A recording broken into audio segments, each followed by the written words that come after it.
They said the Admiral was impossible to impress. They said no voice could move her. After all, she had commanded fleets, survived storms, and buried more soldiers than she ever wished. Subscribe to our channel and like the video, and stay tuned for more content like this. But no one expected that the man who would shatter her composure wasn't a Navy officer, nor a trained vocalist. He was a janitor. A single dad. A man who had learned to sing not from stages or teachers, but from humming lullabies to keep his little daughter from crying through nights of hunger. And on the evening the Admiral joked, "Sing this Mozart and I'll marry you." The entire hall laughed. Until the janitor opened his mouth.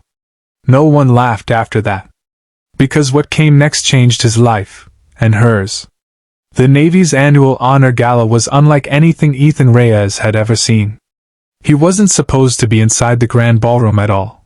He was only there to clean the marble floors after the rehearsals. But fate had a strange habit of pushing him into rooms he didn't belong to. Ethan, a widowed single father, carried the weight of 2 jobs and the dreams of 1 little girl. His hands were calloused, his shoes worn, but his voice, unknown to everyone, was something he guarded like a secret treasure. He used to sing professionally once, long before medical bills, military insurance issues, and a tragic illness had taken his wife and pushed him out of music and into survival mode. As he mopped the corner near the velvet curtains, he overheard the orchestra tuning their violins. Their notes made his chest tighten. He remembered nights when he would sing Mozart's Ave Verum Corpus to his sick wife, just to remind her that beauty still existed in a world stealing her away. He wasn't aware that behind him, a decorated woman in a navy blue uniform was watching. Admiral Helena Drake, known for her iron discipline and an intimidating stare, was waiting for the event organizers to finish arguing over performers. The hired singer had cancelled last minute, and now the committee was in panic. Helena scoffed.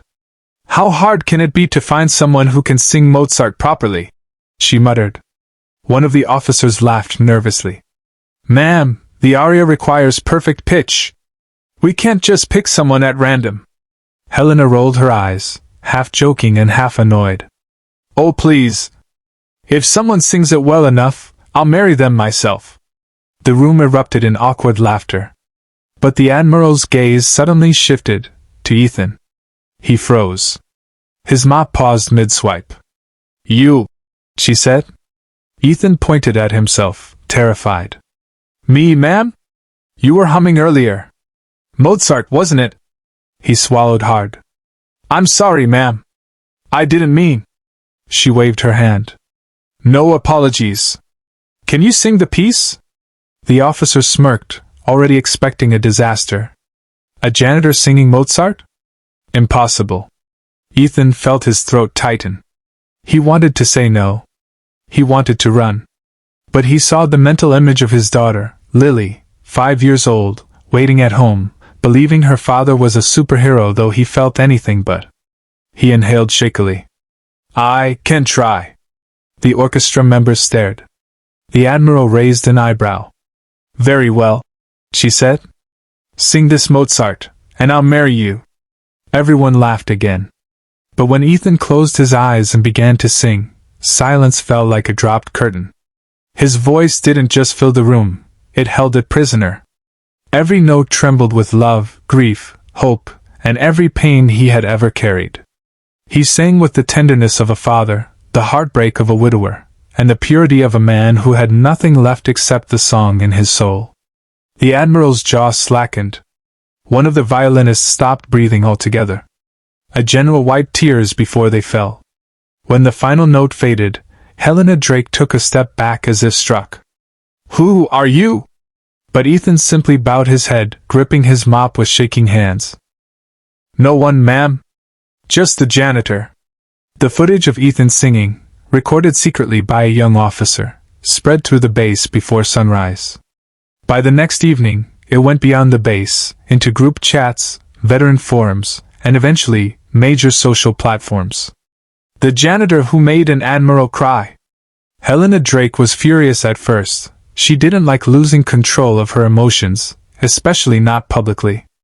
But the truth was, Ethan's voice had shaken something inside her. A place she had buried under medals and military duty. She summoned him to her office. Ethan entered nervously. "Ma'am, if this is about the video." "Sit," she commanded softly. This alone shocked him. No admiral used soft tones. She studied him for a long time. "You've suffered," she said simply. He nodded. "My wife, 2 years ago. I had to quit everything to take care of our daughter.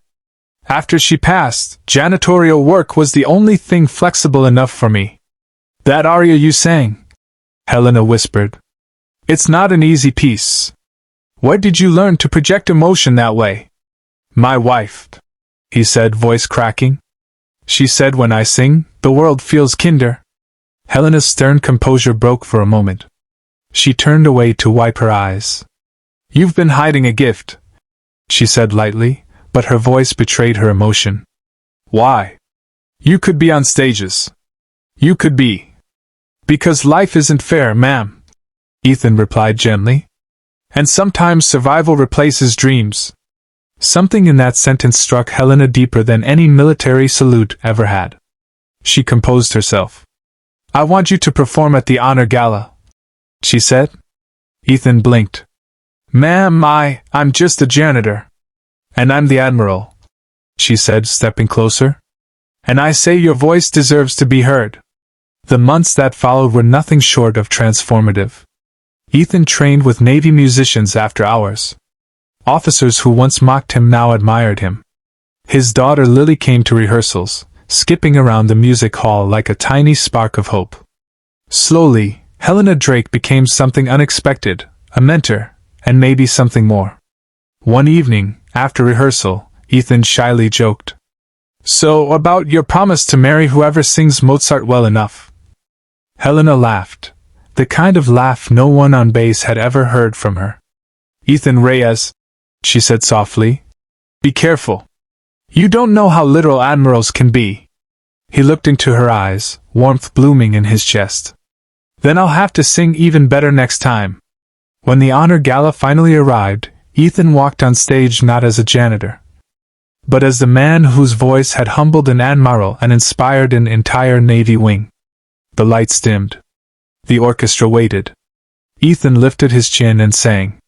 And somewhere in the audience, Helena Drake whispered to herself, "I wasn't joking."